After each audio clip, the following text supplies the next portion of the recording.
कहानी की शुरुआत होती है आज से 65 साल पहले, जब दुनिया न्यूक्लियर वॉर की वजह से लगभग खत्म सी हो गई थी। बिजली और हर तरह के कम्युनिकेशन सिस्टम एक ही रात में पूरी तरह बर्बाद हो गए। पूरी दुनिया बहुत बुरे दौर से गुजर रही थी। तब अमेज़न के जंगलों में एक साइंटिस्ट को जेनेसिस पेड़ मिला। इसके करिश्माई फूल में इतनी ज्यादा ताकत थी कि ये पूरी दुनिया को बिजली दे सकता था। इससे इंसानों ने फिर से सब कुछ बनाना शुरू कर दिया। इस आविष्कार के बाद सभी जेनेसिस पेड़ सरकार के कंट्रोल में आ गए। इस न्यूक्लियर युद्ध के बाद पैदा होने वाले 90% बच्चों में जेनेटिक प्रॉब्लम्स आने लगी। इसके बाद साइंटिस्टों ने ये प्रॉब्लम सॉल्व करने के लिए उसी पेड़ के फूल को ह्यूमन डीएनए में डाल दिया। इसके बाद हर एक इंसान अपनी माँ के पेट से ही कोई ना कोई ताकत लेकर पैदा होने लगा। किसी की सुनने की शक्ति कुछ ज्यादा ही बेहतर होती तो किसी की नजर बहुत ज्यादा ही बेहतरीन। इस तरह की ताकतों के साथ पैदा होने वाले लोगों को जेनेटिक्स बुलाया जाने लगा और ये लोग इस नई दुनिया में बिल्कुल राजाओं की तरह जीने लगे।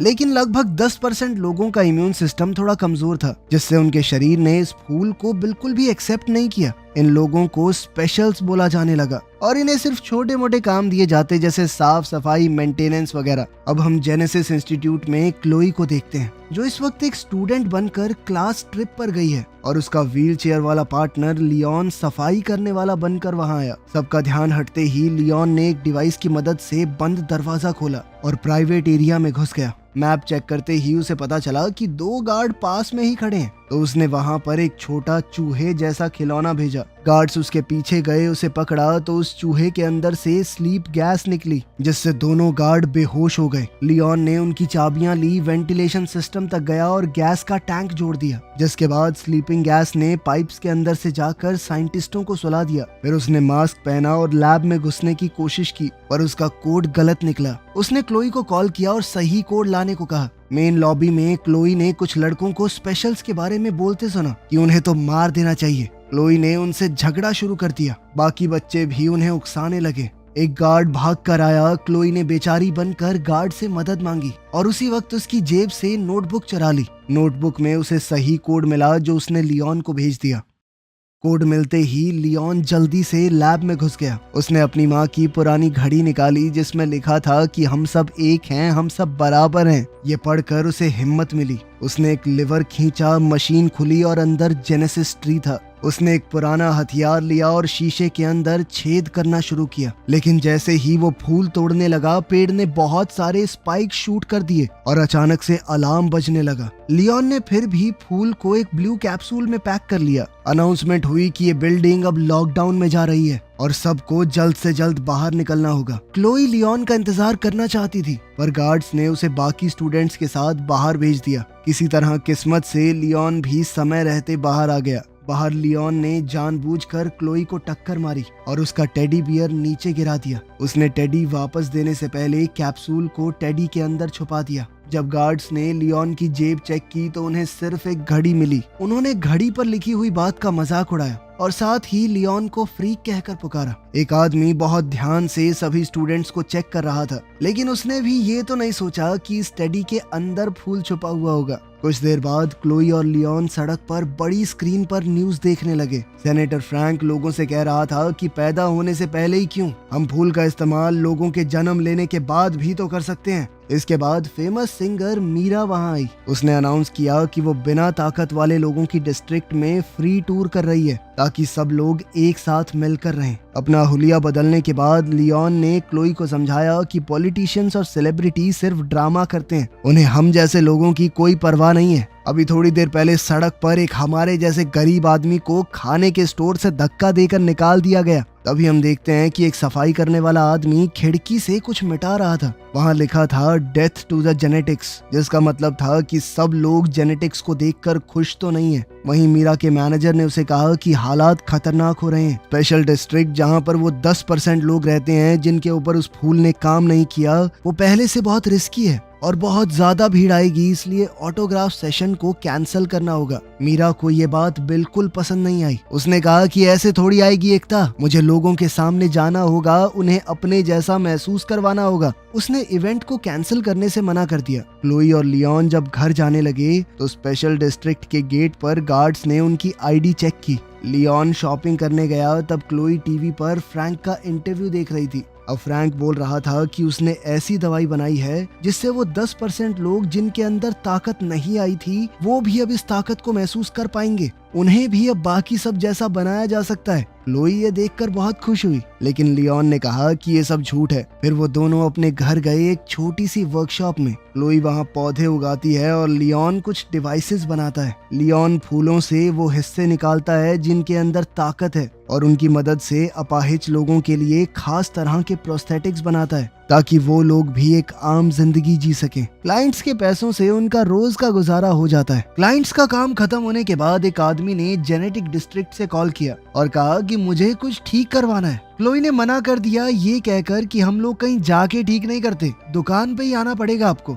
पर जब लियोन ने सुना कि वो आदमी 3 गुना पेमेंट देगा तो उसने कहा कि कोई नहीं, आ जाएंगे। क्लोई डर गई क्योंकि ये थोड़ा इलीगल काम था। लियोन ने उसे समझाया कि मुझे सारा रास्ता पता है, कहाँ पे गार्ड्स हैं कहाँ पे नहीं, वो किसी को भी पता लगे बिना अंदर जा सकता है।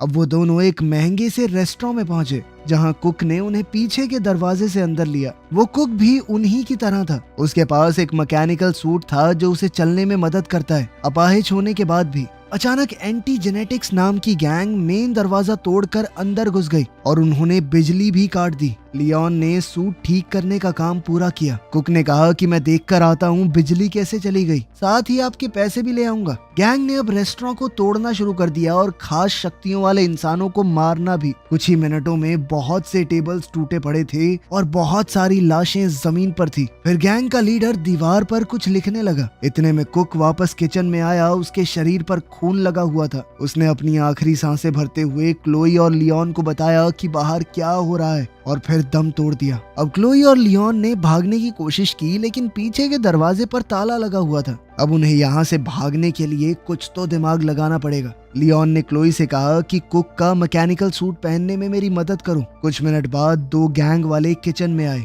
उन्हें सिर्फ मरा हुआ कुक ही दिखाई दिया क्योंकि क्लोई और लियोन छुपकर बैठे थे। वो लोग दीवार पर कुछ लिखते हुए बात कर रहे थे कि कल एक छोटा शो होगा और अगले दिन बहुत बड़ा काम। एक गुंडे ने अपने कुछ आइडिया देने की कोशिश की लेकिन बॉस ने उसे चाकू दिखाकर धमकाया कि प्लान में कोई बदलाव नहीं होगा, ठीक है। एक आदमी ने एक कागज गिरा दिया और क्लोई ने उसे उठाया। पुलिस की आवाज आई तो गुंडे निकल गए। अचानक लियोन के सूट ने कंट्रोल छोड़ दिया। सूट ने खुद ब खुद उसे खड़ा कर दिया और काउंटर पर फेंक दिया। दोनों आदमी उसके पीछे आए तो लियोन ने बर्तनों और गर्म पानी का इस्तेमाल करके उनसे लड़ाई की। लड़ाई के दौरान बॉस का मास्क हिल गया और उन्हें उसका चेहरा दिख गया। गुंडों ने लियोन को काउंटर पर दबा दिया और क्लोई उसे बचाने कूद पड़ी। फिर लियोन ने गुंडों के ऊपर आटा फेंका और जल्दी से वहां से निकलने की सोची। अब वो क्लोई के साथ एग्जिट की तरफ भागने लगा। सूट की ताकत से लियोन ने दरवाजा तोड़ दिया और वो दोनों वहां से बाहर निकल गए। बाहर लियोन को सूट में चल पाना बड़ा मुश्किल सा हो गया तो क्लोई उसे संभाल कर एक गली में ले गई।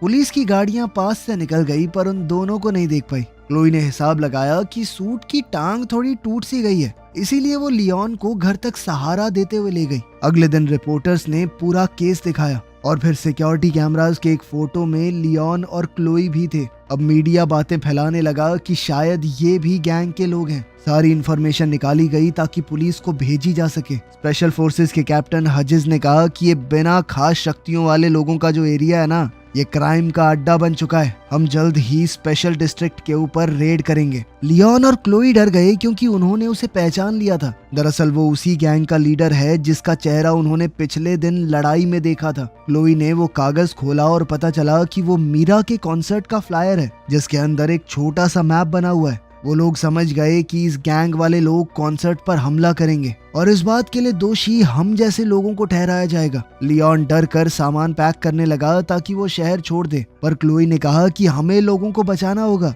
सिर्फ हम दोनों हैं जिसे पता है हमला कहाँ होने वाला है। बहुत सारे निर्दोष लोग मरेंगे वहाँ पर, क्या हम ऐसा होने देंगे? इस पर लियोन ने कहा कि एक ऐसा आदमी जिसका नीचे का शरीर चलता नहीं और एक 12 साल की लड़की क्या कर लेंगे। ये सुनकर क्लोई रो पड़ी। उसने कहा कि भैया तुम खुद गर्ज हो, और इतना कहकर भाग गई। लियोन चाहकर भी उसे रोक नहीं पाया। इसके बाद फ्लैशबैक में दिखाया जाता है कि एक जवान लियोन अपने पिता के ऑफिस में घुस गया था अपनी फाइल देखने के लिए। वहाँ उसे पता चला कि वो स्पेशल है। जैसे ही उसके पिता को पता चला कि उसका बेटा एक स्पेशल है, उसके पिता ने उसे वहीं पकड़ लिया। ये सब याद करके और अपनी माँ की घड़ी को देखकर लियोन ने फैसला किया कि उसे कुछ तो करना होगा।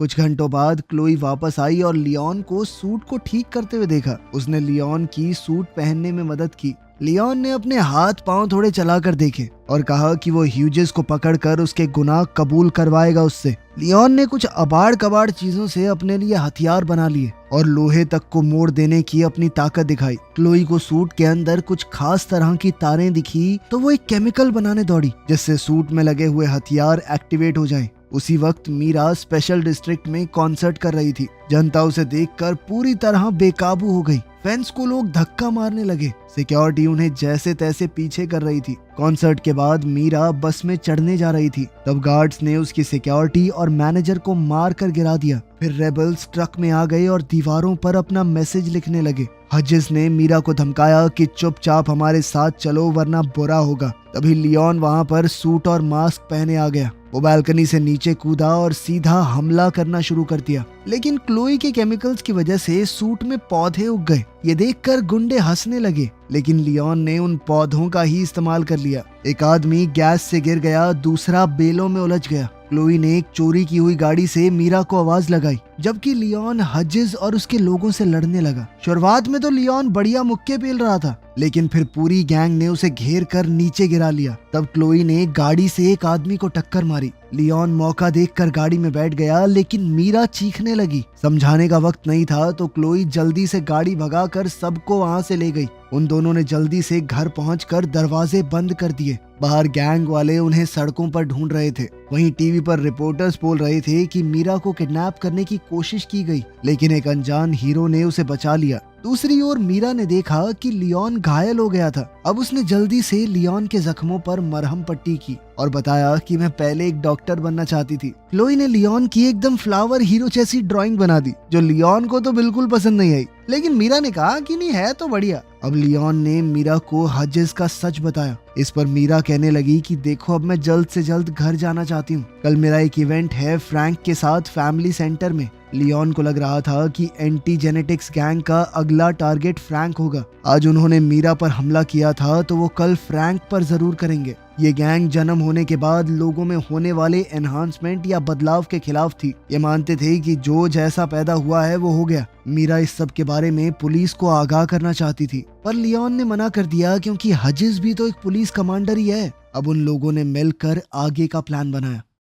अगले दिन मीरा और लियोन फैमिली प्लानिंग सेंटर गए, जैसे वो कोई नया शादीशुदा जोड़ा हो जो अब बच्चे करना चाहते हैं। मीरा फेमस थी तो उसने डॉक्टर से कहा कि सर, मैंने अपॉइंटमेंट नहीं ली और ना ही किसी को आज तक अपने पति के बारे में बताया, क्योंकि मैं मीडिया से अपने परिवार को बचाना चाहती हूँ। लियोन ने डॉक्टर को जैसे तैसे मना लिया कि वो उन्हें अपनी फैसिलिटी का एक टूर दे। इस सब के दौरान लियोन ने बड़ी चालाकी से एक चाबी चुरा ली। फिर उसने वहाँ काम करने वाले लोगों का ध्यान भटकाया, ये कहकर कि मीरा अब सबके लिए परफॉर्म करेगी। ये कहकर उन्होंने सभी लोगों को एक कमरे में इकट्ठा कर दिया। तभी एंटी जेनेटिक्स गैंग के लोग आ गए और लियोन लॉबी में उनसे भिड़ गया। गुंडे उस पर टूट पड़े तो लियोन ने गैस बॉम्ब्स छोड़े, जिससे उनके मास्क तक पिघल गए। शुरुआत में लियोन बहुत बढ़िया लड़ रहा था, लेकिन वो लोग बहुत ज्यादा थे। उन्होंने उसे नीचे गिरा लिया और वो गुंडे मिलकर उसे मारने लगे। हजिस ने उसका मास्क उतारा और उसके चेहरे पर बार बार मुक्के मारने लगा। तभी अचानक फ्रैंक की सिक्योरिटी आ गई और गुंडे भाग गए।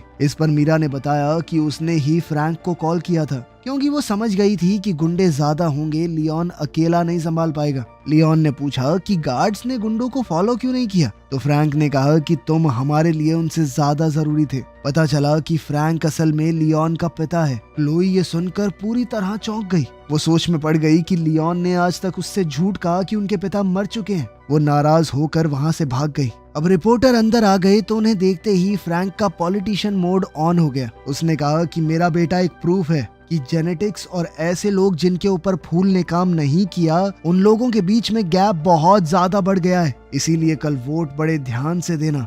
एक हफ्ते बाद अनाउंस हुआ कि फ्रैंक के प्रोजेक्ट को लगभग सबने अप्रूव कर दिया है। बहुत सारी बसेस स्पेशल डिस्ट्रिक्ट में आई और सभी गरीब लोगों को शहर के बाहर एक मेडिकल कैंप में भेज दिया गया। इस ट्रीटमेंट के बाद उन लोगों के अंदर भी कोई कमी नहीं रहेगी, तो इसीलिए उनकी रहने की जगह यानी स्पेशल डिस्ट्रिक्ट को खोल दिया जाएगा। और सभी लोग आराम से एक साथ रहेंगे, कोई रोक टोक नहीं होगी बीच में। मेडिकल सेंटर में लियोन पूछने लगा कि क्लोई कहाँ पर है, लेकिन फ्रैंक ने बताया कि हम लोग उसे नहीं ढूंढ पाए। जब लियोन ने हजेस का नाम लिया तो फ्रैंक ने टॉपिक बदल दिया। उसने कहा कि तुम इस सब की चिंता मत करो, मैं बस तुम्हारा इलाज करना चाहता हूँ। लियोन ने याद दिलाया कि जब आपने माँ का इलाज करने की कोशिश की थी तो वो मर गई थी, याद है आपको? फ्रैंक ने माफी मांगी और ये माना कि मुझसे गलती हुई है। उसने बताया कि तुम्हारी माँ ने एक लेटर भी छोड़ा है, लेकिन मैं आज तक डर रहा था उसे तुम्हें देने से। जब तक मैं हिम्मत जुटा पाता तुमने घर छोड़ दिया था। अब लियोन ने लेटर खोला। उसकी माँ ने लिखा था कि मुझे तुम लोगों को छोड़ना पड़ा, उसके लिए मैं माफी चाहती हूँ। वो चाहती थी कि लियोन एक अच्छा आदमी बने, लेकिन उसे डर था कि लियोन के अंदर का गुस्सा उसके दिल को खा जाएगा, उसके अंदर कड़वाहट आ जाएगी। उसने कहा कि बेटा, लोगों को माफ करना सीखो, क्योंकि कोई भी आखिर तक साथ नहीं होता। ये सब पढ़कर लियोन अपनी माँ को याद करके रोने लगा। मीरा वहाँ आई और लियोन को ताजी हवा के लिए बाहर ले गई। बाहर घूमते हुए लियोन को क्लोई दिख गई तो उसने उससे माफी मांगी। क्लोई भी अपने भाई से ज्यादा वक्त तक गुस्सा कैसे रह पाती। फिर लियोन ने बताया कि मुझे लगता है फ्रैंक ने ही सारे हमले करवाए हैं ताकि उसका प्रोजेक्ट अप्रूव हो जाए, लेकिन उसे पकड़ने से पहले उन्हें उसके खिलाफ सबूत ढूंढना होगा। क्लोई को एक आइडिया आया और उसने एक आदमी से जिसके पास आई प्रोस्थेटिक है उसका कैमरा मांग लिया। उधर डॉक्टर्स ने अगले पेशेंट का नाम अनाउंस किया। उधर लैब में क्लोई ने वेंट्स में घुसकर रिकॉर्डिंग स्टार्ट कर दी। हजेस और फ्रैंक आपस में बात कर रहे थे।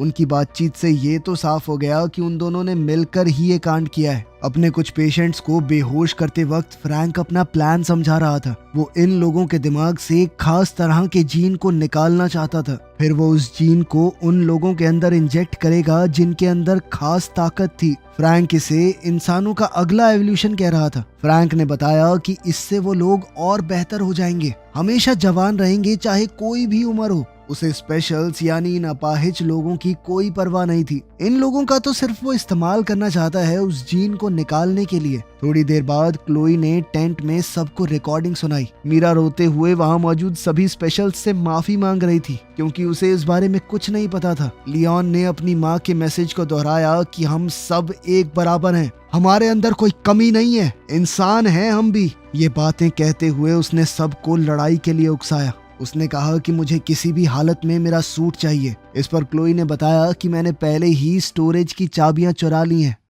अगले दिन फ्रैंक और कुछ नर्सेज लियोन के कमरे में आ रहे थे उसका इलाज करने के लिए। लियोन ने चद्दर के नीचे अपना सूट पहना हुआ था। उसने तुरंत अपने पिता को पकड़ लिया और नर्सेज से वो इंजेक्शन छीन लिया। फ्रैंक ने कहा कि मैंने ये सब तुम्हारे लिए किया है बेटा, मैं तुम्हारा इलाज करना चाहता हूँ। लेकिन लियोन ने कहा कि तुम एक हैवान हो और कुछ नहीं। अब लियोन ने उसे कमरे के अंदर बंद कर दिया। उसने क्लोई से थोड़ा बारूद लिया और सिक्योरिटी रूम की तरफ दौड़ने लगा। वहाँ मौजूद गार्ड से लड़कर उसने उन्हें गिरा दिया, लेकिन एक गार्ड ने जल्दी से अलार्म बटन दबा दिया ताकि सबको इस गड़बड़ी का पता चल जाए। उधर क्लोई ने कैमरा को कंप्यूटर से कनेक्ट किया ताकि वो पूरी रिकॉर्डिंग पुलिस को भेज सके सबूत के तौर पर। लियोन के जाने से पहले मीरा ने उसे किस किया और कहा कि लौट कर जरूर आना। उधर टेंट वाले एरिया में हजेस अपनी गैंग के साथ आ चुका है। लियोन और स्पेशल्स ने उन्हें घेर लिया और बहुत बड़ी लड़ाई शुरू हो गई। स्पेशल्स के पास सिर्फ बर्तन, पाइप्स जैसी नॉर्मल चीजें थी, लेकिन उनकी तादाद ज्यादा होने की वजह से लड़ाई बराबर की चल रही थी।